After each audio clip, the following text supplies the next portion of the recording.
Hello दोस्तों, स्वागत है आपका हमारे चैनल यूपी एग्ज़ाम क्रिजर में। दोस्तों, आज के वीडियो में हम 21 जुलाई से संबंधित उत्तर प्रदेश के सभी एग्ज़ाम्स के लिए मोस्ट इम्पॉर्टेंट करंट अफेयर के क्वेश्चंस को डिस्कस करेंगे और हर एक क्वेश्चन से रिलेटेड आपको फैक्ट भी बताएंगे। और वीडियो के अंत में हम आपसे ये क्वेश्चन भी पूछेंगे जिसका जवाब आपको कमेंट बॉक्स में देना है। और अगर आपको इसकी PDF डाउनलोड करनी है तो इसकी PDF आप हमारे टेलीग्राम ग्रुप से डाउनलोड कर सकते हैं। टेलीग्राम ग्रुप की लिंक आपको वीडियो के डिस्क्रिप्शन में मिल जाएगी। तो चलिए शुरू करते हैं। दोस्तों, यूपी लेखपाल के लिए अगर आपको ग्रामीण प्रवेश की ई-बुक डाउनलोड करनी है तो इसकी लिंक आपको वीडियो के डिस्क्रिप्शन में मिल जाएगी, वहाँ से आप इसकी ई-बुक डाउनलोड कर सकते हैं। दोस्तों, आज का सेशन शुरू करने से पहले हम कल के क्वेश्चंस का रिवीजन करेंगे। कल का पहला क्वेश्चन है, उत्तर प्रदेश के किस अनुभवी निशानेबाज ने ISSF विश्व कप में पुरुषों की स्कीट स्पर्धा में देश को पहला स्वर्ण पदक दिला करके इतिहास रचा? तो मेराज अहमद खान ने। अगला क्वेश्चन है, यूपी सरकार किस वर्ष में यूपी ग्लोबल इन्वेस्टर समिट का आयोजन करेगी? तो जनवरी 2023 में। दोस्तों, यूपी करंट अफेयर के लिए अगर आपको 2021 की PDF ई-बुक डाउनलोड करनी है तो इसकी लिंक आपको वीडियो के डिस्क्रिप्शन में मिल जाएगी, वहाँ से आप इसकी PDF ई-बुक डाउनलोड कर सकते हैं। इसके साथ ही अगर आपको उत्तर प्रदेश करंट अफेयर की लास्ट 6 मंथ की PDF ई-बुक डाउनलोड करनी है जिसमें जनवरी 2022 से लेकर के जून 2022 तक के उत्तर प्रदेश करंट अफेयर के सभी इंपॉर्टेंट क्वेश्चंस हैं, तो उसकी लिंक भी आपको वीडियो के डिस्क्रिप्शन में मिल जाएगी।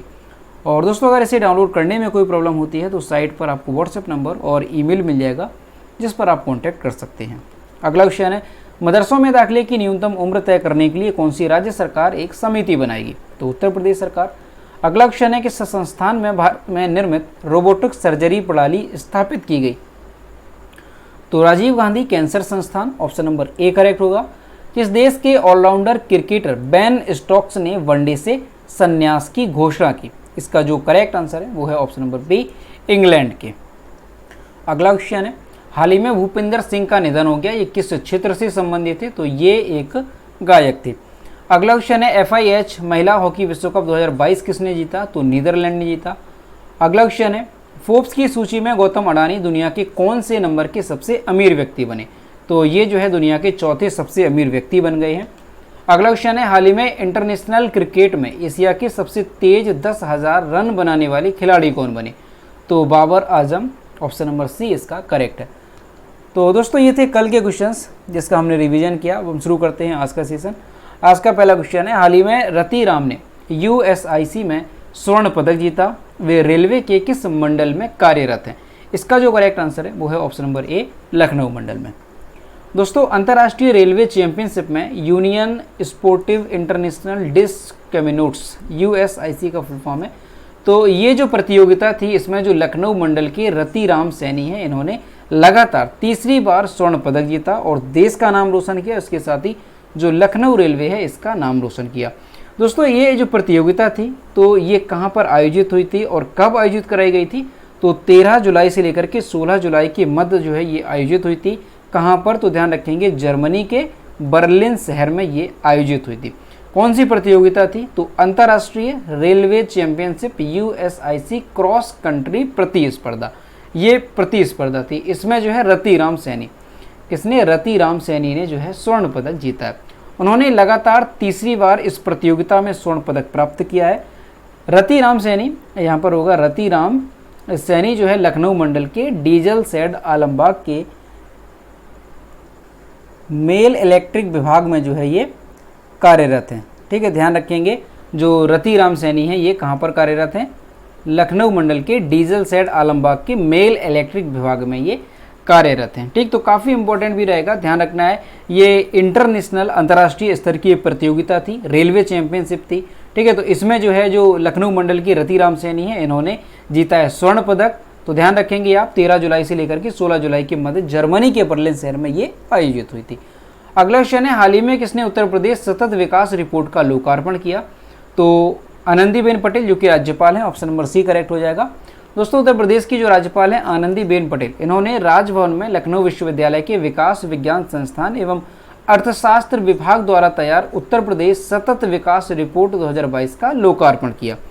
ये जो सतत विकास रिपोर्ट 2022 है ये नियोजन विभाग उत्तर प्रदेश शासन के सहयोग से तैयार की गई है। इस रिपोर्ट में संयुक्त राष्ट्र द्वारा प्रतिपादित 17 सतत विकास लक्ष्यों के अनुरूप उत्तर प्रदेश के विकास का मूल्यांकन करना था, जिसकी निगरानी नीति आयोग भारत सरकार कर रहा है। अब दोस्तों यहाँ से आपको ध्यान रखना है क्या कि हाल ही में जो उत्तर प्रदेश सतत विकास रिपोर्ट 2022 है, इसका लोकार्पण किसने किया? तो आनंदीबेन पटेल जो कि राज्यपाल हैं उत्तर प्रदेश की, उन्होंने इसका लोकार्पण किया। अब ये जो उत्तर प्रदेश सतत विकास रिपोर्ट है, ये किसके सहयोग से तैयार की जाती है? तो नियोजन विभाग उत्तर प्रदेश के सहयोग से ये तैयार की जाती है।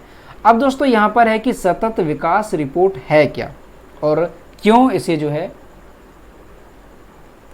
लोकार्पण इसका किया गया और क्यों इसे जो है हर साल जो है ये रैंकिंग की जाती है, तो इसके बारे में थोड़ा जानते हैं। तो दोस्तों 2015, ध्यान रखेंगे आप, 2015 की बात है। 2015 में क्या हुआ दोस्तों? 2015 में जो संयुक्त राष्ट्र महासभा है, कौन है? संयुक्त राष्ट्र महासभा, ध्यान रखेंगे 2015। तो संयुक्त राष्ट्र महासभा ने 2015 में जो सतत विकास लक्ष्य हैं वो तय किए, सतत विकास लक्ष्यों को अपनाया था 2015 में। कितने सतत विकास लक्ष्य थे? तो ये आपको ध्यान रखना है, 17 सतत विकास लक्ष्य थे। अब दोस्तों 17 जो सतत विकास लक्ष्य थे, इनको अपनाया गया और 2030 एजेंडा रखा गया कि 2030 तक जो 17 विकास लक्ष्य हैं ये सभी देशों के द्वारा जो है पूरे कर लिए जाएंगे, ऐसा एजेंडा रखा गया था। अब दोस्तों जो 17 विकास लक्ष्य हैं वो कौन कौन से हैं? तो ये यहाँ पर आप समझ सकते हैं, जैसे कोई गरीबी नहीं होना, शून्य भूख होना, अच्छा स्वास्थ्य होना, गुणवत्तापूर्ण शिक्षा होना, लैंगिक समानता है, स्वच्छ जल, स्वच्छता, और इसके साथ ही असमानता कम करना, और इसके साथ ही जलवायु कार्यवाही, भूमि पर जीवन, यानी इसी तरह से 17 विकास के लक्ष्य हैं, इनको अपनाया गया और सभी देशों और इसके साथ ही सभी जो राज्य हैं तो इनके द्वारा जो है इन्हीं पर फोकस किया जाता है कि इन लक्ष्यों को प्राप्त किया जाए। अब दोस्तों इसी के आधार पर जैसे उत्तर प्रदेश सतत विकास रिपोर्ट 2022 का लोकार्पण किया गया, तो ये जो 17 विकास लक्ष्य हैं इसी पर फोकस किया जाएगा और इन्हीं को जो है पूरा करने के लिए सारे काम किए जाएंगे, इन्हीं लक्ष्यों को प्राप्त करने के लिए। अब दोस्तों जो सतत विकास रिपोर्ट है वो कंट्री वाइज भी होती है। जैसे आपको याद होगा, आपको बताया था कि सतत विकास सूचकांक 2021 जारी हुआ था, तो उसमें जो हमारा देश भारत था इसे कौन सा स्थान मिला था? तो इसमें जो हमारा देश भारत है उसे 120वां स्थान मिला था और पहले स्थान पर रहा था फिनलैंड और उसके बाद था स्वीडन। कौन सी रिपोर्ट थी? सतत विकास सूचकांक 2021। ठीक, अब यहाँ पर आपको समझ में आएगा कि सतत विकास रिपोर्ट क्या है। ठीक, तो जो संयुक्त राष्ट्र महासभा द्वारा 17 विकास लक्ष्यों को अपनाया गया था, तो उन्हीं को जो है प्राप्त करना और इसी के लिए ये जो रिपोर्ट है वो जारी की जाती है हर साल, ताकि ये पता चल सके कि जो सतत विकास लक्ष्य हैं वो कितने हद तक जो है पूरे हो चुके हैं और कहाँ पर जो है किस क्षेत्र में कमी आ रही है। तो इसी का आकलन करने के लिए ये जो रिपोर्ट है वो जारी की जाती है। ठीक है, तो इसी तरह से जैसे देश की रिपोर्ट रैंकिंग की जाती है, तो उसी स्तर से जो राज्य होते हैं वो भी अपना लक्ष्य रखते हैं और जो सतत विकास रिपोर्ट है वो तैयार की जाती है। तो सतत विकास लक्ष्य क्या हुए? तो 17 वैश्विक लक्ष्यों का एक संग्रह है जिसे सभी के लिए एक बेहतर और स्थिर भविष्य प्रदान करने का खाका बनने के लिए डिजाइन किया गया। उसी को हम कहते हैं कि सतत विकास लक्ष्य, यानी कि SDG, सस्टेनेबल डेवलपमेंट गोल इसका फुल फॉर्म है। अगला क्वेश्चन है, हाल ही में उत्तर प्रदेश सरकार ने कितनी नई नगर पंचायतों के गठन को मंजूरी दे दी? तो 18, ऑप्शन नंबर बी करेक्ट होगा। दोस्तों यूपी सरकार ने कैबिनेट की बैठक में 18 नई नगर पंचायतों की गठन को मंजूरी दे दी। इसके साथ ही 20 नगरीय निकाय की सीमा विस्तार को भी हरी झंडी दी गई। अब दोस्तों जो नई नगर पंचायत हैं तो कहाँ कहाँ पर कितनी है? तो प्रतापगढ़ हो गया, गोंडा हो गया और देवरिया, यहाँ पर 3 नई नगर पंचायतों का गठन किया गया। गोरखपुर, फतेहपुर, यहाँ पर 2 नगर पंचायतों का गठन किया गया और इसके अलावा जो लखीमपुर खीरी है, बलरामपुर, एटा, आजमगढ़ और संत कबीर नगर, यहाँ पर जो है एक कस्बों को नगर पंचायत का दर्जा दिया गया। तो ध्यान रखेंगे, कुल मिलाकर के उत्तर प्रदेश में 18 नई नगर पंचायतों के गठन को जो है मंजूरी दे दी गई है। अगला क्वेश्चन है, अब दोस्तों यहाँ पर कुछ उत्तर प्रदेश से संबंधित करंट अफेयर्स के क्वेश्चन जो कि एक बार रिवाइज करेंगे। तो भारत का पहला अमृत सरोवर कहाँ पर बनकर के तैयार हुआ? तो रामपुर, ध्यान रखेंगे रामपुर उत्तर प्रदेश में। और अगला क्वेश्चन है, वैक्यूम आधारित सीवर सिस्टम लगाने वाला भारत का पहला शहर, आपको याद होगा आगरा। अगला है, राज्य का पहला आदिवासी संग्रहालय लखनऊ में जो है देश का राज्य का पहला आदिवासी संग्रहालय, सॉरी यहाँ पर लखनऊ नहीं होगा, कहाँ पर है? राज्य का पहला आदिवासी संग्रहालय बलरामपुर। बलरामपुर के इमिलिया कूडर गांव में। ध्यान रखेंगे, बलरामपुर में है राज्य का पहला आदिवासी संग्रहालय। उत्तर प्रदेश का पहला हिस्ट्री म्यूजियम कहाँ पर? ये होगा आपका लखनऊ में। हिस्ट्री म्यूजियम जो है ये लखनऊ में है। ई पेंशन पोर्टल शुरू करने वाला पहला राज्य उत्तर प्रदेश हो गया। देश का पहला राज्य है ये ई पेंशन पोर्टल शुरू करने वाला। दस्तक अभियान कहाँ से संबंधित है? तो ये उत्तर प्रदेश से है। 1 जुलाई खेल योजना, तो ये भी उत्तर प्रदेश सरकार ने शुरू की थी अभी। संभव पोर्टल उत्तर प्रदेश से संबंधित। डॉक्टर से सुनिए पहल, ये भी उत्तर प्रदेश की एक पहल है। तो ये कुछ क्वेश्चन हैं उत्तर प्रदेश से जो कि आपको याद रखने हैं। अगला क्वेश्चन है 2028 ग्रीष्मकालीन ओलंपिक खेलों की मेजबानी किस देश द्वारा की जाएगी? तो अमेरिका के द्वारा जो है 2028 के जो ग्रीष्मकालीन ओलंपिक हैं उन खेलों की मेजबानी की जाएगी। दोस्तों ध्यान रखेंगे 2028 के ग्रीष्मकालीन ओलंपिक और पैरा ओलंपिक खेल होंगे। मेजबानी कौन करेगा? संयुक्त राज्य अमेरिका। संयुक्त राज्य अमेरिका में कहाँ पर की जाएगी? तो लॉस एंजल्स में इसका आयोजन किया जाएगा। दोस्तों 2028 में जो लॉस एंजल्स ओलंपिक का उद्घाटन समारोह होगा, देखिए यहाँ पर ध्यान रखना है, ओलंपिक की बात की गई है। तो ओलंपिक जो है ये 14 जुलाई से शुरू होंगे और 30 जुलाई तक ये चलेंगे 2028 में। और दोस्तों जो लॉस एंजल्स है यहाँ पर पहले भी ओलंपिक की जो है ये मेजबानी कर चुका है। कब की थी? तो 1984 और 1932 में जो लॉस एंजल्स है ये ओलंपिक की मेजबानी कर चुका है। इस बीच दोस्तों जो पैरा ओलंपिक की अगर बात की जाए कि पैरा ओलंपिक जो है इनका जो आयोजन है वो कब किया जाएगा? तो 15 अगस्त 2028 को ये शुरू होंगे लॉस एंजल्स में और 27 अगस्त को ये समाप्त हो जाएंगे। और ऐसा पहली बार होगा जब लॉस एंजल्स में पैरा ओलंपिक खेलों की जो है आयोजन किया जा रहा है। ठीक, तो ध्यान रखना है आपको दोनों बातें यहाँ से कि 2028 के जो ग्रीष्मकालीन ओलंपिक और पैरा ओलंपिक खेल हैं इसकी मेजबानी जो है कौन सा देश करेगा? तो संयुक्त राज्य अमेरिका। और कहाँ पर ये आयोजित होंगे? तो लॉस एंजल्स में। जो ओलंपिक हैं वो शुरू हो जाएंगे 14 जुलाई से 2028 में और 30 जुलाई तक चलेंगे। और जो पैरा ओलंपिक हैं वो आपके 15 अगस्त को शुरू होंगे 2028 में और 27 अगस्त को ये समाप्त होंगे। 2024 की भी आपको ध्यान रखना है। 2024 के जो ग्रीष्मकालीन ओलंपिक खेल हैं ये कहाँ पर आयोजित किए जाएंगे? तो फ्रांस के पेरिस में। ठीक, ध्यान रखेंगे फ्रांस के पेरिस में ये आयोजित किए जाएंगे। ठीक है, ये क्वेश्चन मोस्ट इंपॉर्टेंट रहेगा, इस पर आप जो है नोट कर लीजिएगा, काफ़ी इंपॉर्टेंट है। 2024 के जो ग्रीष्मकालीन ओलंपिक हैं वो आपके पेरिस फ्रांस में आयोजित होंगे और 2028 के जो अगले वाले हैं वो आपके लॉस एंजल्स संयुक्त राज्य अमेरिका में आयोजित किए जाएंगे। अगला क्वेश्चन है एक्सपैट इनसाइडर रैंकिंग 2022 में भारत किस स्थान पर रहा? इसका जो करेक्ट आंसर है वो है ऑप्शन नंबर ए 36वें स्थान पर। दोस्तों हाल ही में एक्सपैट इनसाइडर रैंकिंग जो है जारी की गई 2022 के लिए, तो इसमें जो शीर्ष स्थान पर रहा वो कौन सा देश रहा? तो मैक्सिको जो है इसमें शीर्ष स्थान पर रहा। और ये जो रिपोर्ट है ये किसके द्वारा जारी की जाती है? तो इंटरनेशन द्वारा ये जारी की जाती है। भारत को इस सूची में किस स्थान पर रखा गया? तो 36वें स्थान पर भारत रहा। और कुल इसमें जो है कितने देश शामिल किए गए थे? तो 52 देशों को जो है इसमें शामिल किया गया था। अब सबसे जो आखिरी पायदान पर है देश वो कौन सा है? तो वो भी आपको ध्यान रखना है। तो सबसे आखिरी पायदान पर जो देश है वो है कुवैत। ये जो है प्रवासियों के लिए सबसे खराब देश है जिसकी रैंकिंग 52 भी रही। अब दोस्तों यहाँ पर समझना है कि जो एक्सपैट इनसाइडर रैंकिंग है ये होती क्या है? तो दोस्तों ये जो रैंकिंग है ये जो प्रवासी होते हैं उनके आधार पर ये जारी की जाती है कि जो प्रवासी हैं उनको जो है किस देश में कितने सुलभ देश है प्रवासियों के लिए, कौन सा देश, उस आधार पर ये रैंकिंग जारी की जाती है। अब जैसे यहाँ पर मैक्सिको शीर्ष स्थान पर आ, तो जो प्रवासी हैं उनके लिए मैक्सिको देश जो ये सबसे ज़्यादा सुलभ है, सबसे ज़्यादा अच्छा है प्रवासियों के लिए। तो मैक्सिको शीर्ष स्थान पर आ। और जो कुवैत है ये अंतिम पायदान पर है। तो प्रवासियों के लिए जो कुवैत है ये सुलभ नहीं है, यानी कि प्रवासियों के लिए सबसे खराब देश है कौन सा? कुवैत। अब यहाँ पर बात है कि प्रवासी होते कौन है? तो प्रवासी किसे कहते हैं? तो जो व्यक्ति अपना मूल देश छोड़ देता है और किसी दूसरे देश में लंबे समय तक रहते हैं तो उन्हें जो है क्या कहा जाता है? प्रवासी कहा जाता है। तो ऐसे ही प्रवासियों के लिए जो सबसे अच्छा देश रहा 2022 में तो वो रहा मैक्सिको और जो सबसे खराब देश रहा वो रहा कुवैत। और हमारा जो देश भारत है वो 36वें स्थान पर रहा। अब दोस्तों यहाँ पर जो मैक्सिको है वो शीर्ष स्थान पर रहा। तो यहाँ पर जो सबसे बड़ी विशेषता निकल कर आई है प्रवासियों के लिए वो कौन सी है? तो वो है भोजन। यानी कि जो मैक्सिको है ये सिर्फ अपने भोजन से ज़्यादा प्रसन्न करता है प्रवासियों को। तो ये यहाँ पर मेन हाईलाइट पॉइंट रहेगा मैक्सिको में कि जो भोजन है उसके लिए जो है ये प्रवासियों के लिए सबसे अच्छा देश माना गया।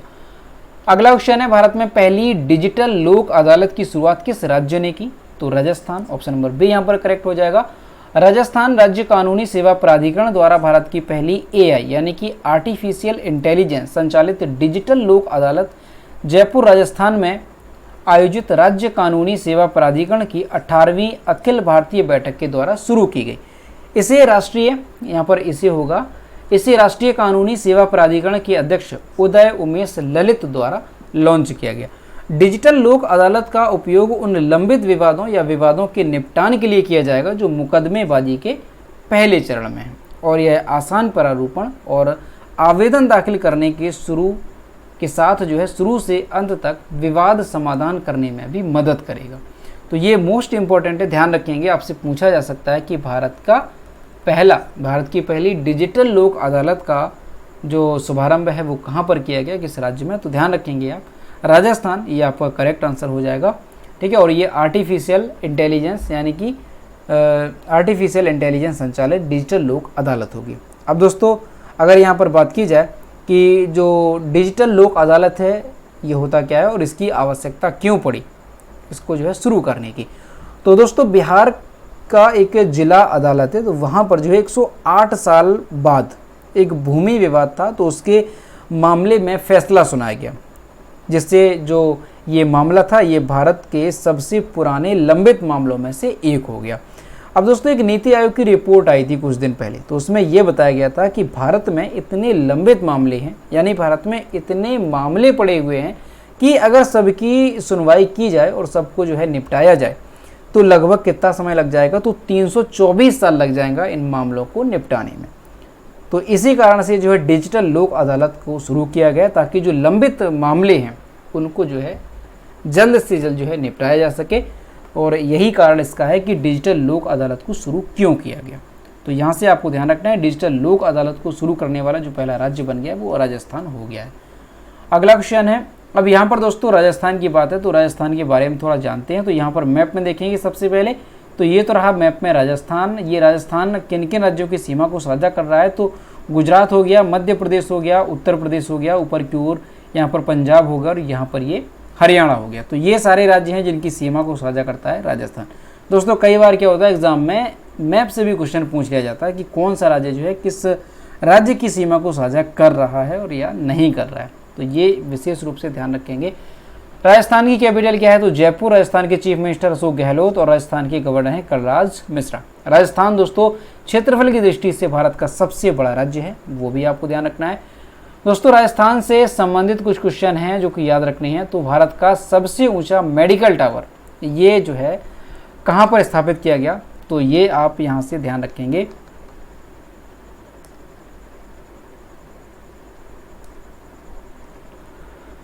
सॉरी थोड़ा टेक्निकल इशू था। तो क्या क्वेश्चन है कि भारत का सबसे ऊंचा मेडिकल टावर ये जो है कहाँ पर बन रहा है? तो ध्यान रखेंगे जयपुर में बन रहा है। कहाँ पे? जयपुर में बन रहा है, और इसकी ऊंचाई कितनी है? तो 115.5 मीटर ये ऊंचा है। अगर मंजिला की बात की जाए तो ये 24 मंजिला होगा। अगला क्वेश्चन है, देश का पहला ऐसा सरकारी अस्पताल कहाँ पर है जो कि जहाँ पर डॉक्टरों को श्रद्धांजलि देने के लिए मेमोरियल बनाया जा रहा है? तो कौन सा ऐसा अस्पताल है? तो सवाई मानसिंह अस्पताल जो कि राजस्थान में स्थित है। तो ये ऐसा देश का पहला अस्पताल बन गया है सरकारी जहाँ पर डॉक्टरों को श्रद्धांजलि देने के लिए मेमोरियल बनाया जाएगा। अगला है कि भारत का 52वां टाइगर रिजर्व कौन सा बना? तो ध्यान रखेंगे आप रामगढ़ विषधारी जो है ये क्या है? ये भारत का 52वां टाइगर रिजर्व है, और ये है कहाँ पर? तो बूंदी राजस्थान। ध्यान रखेंगे आप, बूंदी राजस्थान में जो है ये स्थित है भारत का 52वां टाइगर रिजर्व।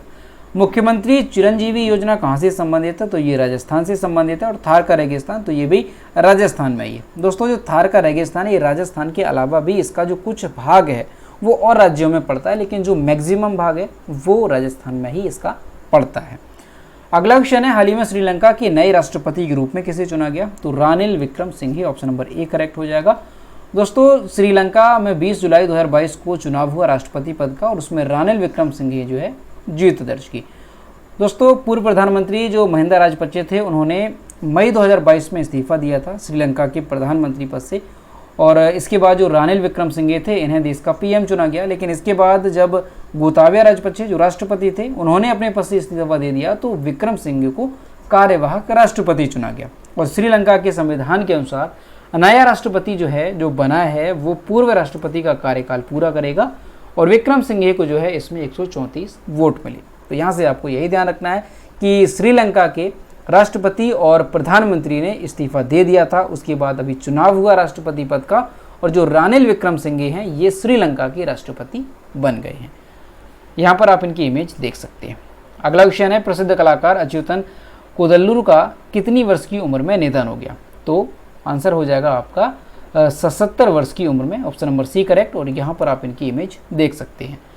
प्रसिद्ध कलाकार अच्युतन कोदल्लुर का हाल ही में 77 वर्ष की आयु में निधन हो गया। ये एक प्रशिक्षण से सिविल इंजीनियर थे। अच्युतन कोदल्लुर एक स्व सिखाया अमूर्त कलाकार और दक्षिण भारत के समकालीन कला क्षेत्रों में एक बहुत सम्मानित नाम था। वह मद्रास आर्ट क्लब का हिस्सा थे जो चेन्नई में गवर्नमेंट कॉलेज ऑफ आर्ट के भीतर संचालित होता था और बाद में पेंटिंग एब्स्ट्रैक्ट में स्थानांतरित हो गया। दोस्तों जो अच्युतन कोदल्लुर हैं इन्हें जो है राष्ट्रीय और तमिलनाडु राज्य ललित कला अकादमी पुरस्कार से ये प्राप्त करता है। और इनका जन्म कहाँ पर हुआ था? तो ध्यान रखेंगे 1945 में केरल में इनका जन्म हुआ था। अगला क्वेश्चन है, विश्व शतरंज दिवस कब मनाया जाता है? तो 20 जुलाई को जो है विश्व शतरंज दिवस मनाया जाता है। दोस्तों 20 जुलाई को विश्व स्तर पर जो है विश्व शतरंज दिवस मनाया जाता है। ये जो शतरंज दिवस है 20 जुलाई को क्यों मनाया जाता है? तो 20 जुलाई, ध्यान रखेंगे आप, 20 जुलाई 1924 को जो है पेरिस में अंतर्राष्ट्रीय शतरंज महासंघ की स्थापना की गई थी और इसी वजह से 20 जुलाई को जो है विश्व शतरंज दिवस मनाया जाता है। इस दिन हम किसी को सिखाकर या खेल खेलना सीखकर दिन का पालन कर सकते हैं। इसके अलावा हम 24 घंटे के मैराथन पर विचार कर सकते हैं या अपनी खुद की शतरंज रणनीति के बारे में अपनी कहानी साझा कर सकते हैं। तो दोस्तों यहाँ से आपको ध्यान रखना है कि जो विश्व शतरंज दिवस है कब मनाया जाता है? 20 जुलाई को मनाया जाता है। क्यों मनाया जाता है? तो 20 जुलाई 1924 को अंतर्राष्ट्रीय शतरंज महासंघ की स्थापना हुई थी। दोस्तों अंतर्राष्ट्रीय शतरंज महासंघ का आपको याद रखना है हेडक्वार्टर। कहाँ पर है हेडक्वार्टर? तो ध्यान रखेंगे लुसाने स्विट्जरलैंड में अंतर्राष्ट्रीय शतरंज महासंघ का हेडक्वार्टर है। स्थापना कब हुई? 1924 20 जुलाई को। अगला क्वेश्चन है, पश्चिम बंगाल के राज्यपाल पद का अतिरिक्त प्रभार किसे सौंपा गया? तो ऑप्शन नंबर सी करेक्ट हो जाएगा, ला गणेशन। दोस्तों जगदीप धनखड़ जो पश्चिम बंगाल के राज्यपाल थे तो उन्हें जो है राष्ट्रपति पद का उम्मीदवार चुना गया है एनडीए की ओर से। तो उन्होंने अपने पद से इस्तीफा दे दिया और इनके बाद जो है जो ला गणेशन है जो कि मणिपुर के राज्यपाल थे उन्हें अतिरिक्त प्रभार दिया गया पश्चिम बंगाल के राज्यपाल पद का और इन्होंने जो है अभी शपथ ली है पश्चिम बंगाल के नए राज्यपाल के रूप में। अध्यक्ष ममता बनर्जी विभिन्न राज्य और मंत्रियों में कलकत्ता उच्च न्यायालय के मुख्य न्यायाधीश प्रकाश श्रीवास्तव की उपस्थिति में उन्हें पद की शपथ दिलाएगी। तो ध्यान रखेंगे आप, पश्चिम बंगाल के नए राज्यपाल कौन बन गए हैं? ला गणेशन। तो दोस्तों ये थे 21 जुलाई से संबंधित उत्तर प्रदेश के सभी एग्जाम्स के लिए मोस्ट इंपॉर्टेंट करंट अफेयर के क्वेश्चन जो कि हमने डिस्कस किए। अब हम देखते हैं कल की वीडियो का क्वेश्चन जो हमने आपसे पूछा था। तो ये रहा कल का क्वेश्चन, भारत का कौन सा राज्य अपनी इंटरनेट सेवा वाला पहला राज्य बना? इसका जो करेक्ट आंसर था वो ऑप्शन नंबर डी था, केरल। और लगभग सभी स्टूडेंट्स ने इसके सही जवाब किए। और मैं आपसे रोज कहता हूँ कि जो भी क्वेश्चन आपसे पूछा जाए तो सभी लोग क्वेश्चन का आंसर जरूर किया करो। तो ये रहा आज का क्वेश्चन, सीवर सेप्टिक टैंक की सफाई के लिए सरकार ने किस योजना को तैयार किया है? तो इसका जो भी करेक्ट आंसर है वो आपको कमेंट बॉक्स में बताना है। और दोस्तों सभी लोग क्वेश्चन का आंसर जरूर किया करो। तो दोस्तों आज का वीडियो कैसा लगा? अगर वीडियो पसंद आया है तो वीडियो को लाइक करें, अपने दोस्तों के साथ शेयर करें और अगर अभी तक हमारे चैनल पर नए हैं तो चैनल को सब्सक्राइब करना ना भूलें। साथ ही बेल आइकन को भी प्रेस करें ताकि टाइम टू टाइम नोटिफिकेशन आप तक पहुंचता रहे। तो मिलते हैं नेक्स्ट वीडियो में। Thank you.